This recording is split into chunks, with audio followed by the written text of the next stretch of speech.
നമ്മുടെ വീട്ടിൽ ഈ പിള്ളേരൊക്കെ ഇങ്ങനെ സംസാരിച്ച് തുടങ്ങുമ്പോൾ പെൺകുട്ടികളാണെങ്കിൽ നേരത്തെ സംസാരിക്കും അല്ലേ, ആൺകുട്ടികളാണെങ്കിൽ അല്പം ലേറ്റായിട്ടായിരിക്കും. അപ്പോൾ ഒരു 1.5 വയസ്സ് എന്നിരിക്കട്ടെ, അല്ലെ 2 വയസ്സ്. ആ 2 വയസ്സാകുമ്പോൾ നമ്മൾ ഇങ്ങനെ 4-5 പേര് വീട്ടിലിങ്ങനെ സംസാരിച്ചിങ്ങനെ വീട്ടിലുള്ളവർ അതിഥിയല്ല ഇങ്ങനെ സംസാരിച്ചിരിക്കുമ്പോൾ ഈ കുഞ്ഞ് കാക്കയെന്നോ തത്തയെന്നോ അപ്പനെന്നോ അമ്മയെന്നോ എന്തേലും പറഞ്ഞാൽ, എന്തെങ്കിലും ഇങ്ങനെ പറയാൻ തുടങ്ങും, നമ്മൾ എന്ത് ചെയ്യും? അയ്യോ ഒന്ന് നിർത്തിക്കേ, കുഞ്ഞെന്താ പറഞ്ഞേ, മോൻ പറഞ്ഞേ, മോള് പറഞ്ഞേ എന്നാ കുഞ്ഞിൻ്റെ ശബ്ദം കേൾക്കാൻ ആവലോടെ അപ്പൻ അമ്മ ആൻറ്റി അങ്കിൾ വലിയപ്പച്ചൻ വലിയമ്മച്ചി ആയിരിക്കുന്ന ഒരു ചെവി കൊതിക്കുന്നത് പോലെ കാലമുണ്ടായത് തുടങ്ങി millions and trillions of angels, ദൈവത്തിൻ്റെ എത്രയോ ദൂതന്മാർ, സൈന്യങ്ങളുടെ ദൈവമായ യഹോവ പരിശുദ്ധൻ കുഞ്ഞാടി നീർക്ക ദൂതൻ്റെ പാട്ട് കേട്ട് കേട്ട് ഇരിക്കുന്ന കർത്താവിൻ്റെ ചെവിയിൽ രക്തം കൊണ്ട് വീണ്ടെടുക്കപ്പെട്ട ദൈവപൈതൽ അപ്പച്ചനെ സ്തുതിക്കുമ്പോൾ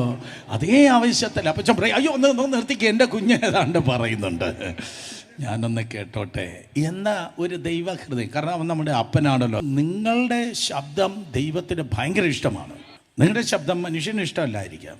മനുഷ്യർ പറയുക അവൻ പറഞ്ഞ ഒന്നും നടക്കത്തില്ല, അല്ലെ അവൾ പറയുന്നത് വേണ്ട മലയാളത്തിൽ പറഞ്ഞാൽ ഗൗനിക്കണ്ട, വകവെക്കണ്ട എന്നൊക്കെ ആയിരിക്കും മനുഷ്യർ പറയുന്നത്. പക്ഷെ മുട്ടുമടക്കി തകർന്ന ഹൃദയത്തോടെ നനഞ്ഞ കണ്ണോടെ അപ്പച്ചനോട് പറയുന്നത് ദൈവത്തിൻ്റെ സന്നിധിയിൽ ദൈവത്തിൻ്റെ സന്നിധിയിൽ വളരെ സ്വീകാര്യമാണ്. ഞാൻ പറയുന്നത് ചിലപ്പോൾ പെർഫെക്റ്റായ വാക്കുകളൊന്നും ആയിരിക്കത്തില്ല, പെർഫെക്റ്റായ വാക്കുബലറി ആയിരിക്കത്തില്ല, ഡിക്ഷണറിയിൽ കാണുന്ന കടിച്ചാൽ പൊട്ടാത്ത അല്ലെങ്കിൽ ഡിക്ഷണറി എടുത്ത് നോക്കുന്ന ഒരു വാക്കുകളൊന്നും ആയിരിക്കണമെന്നില്ല.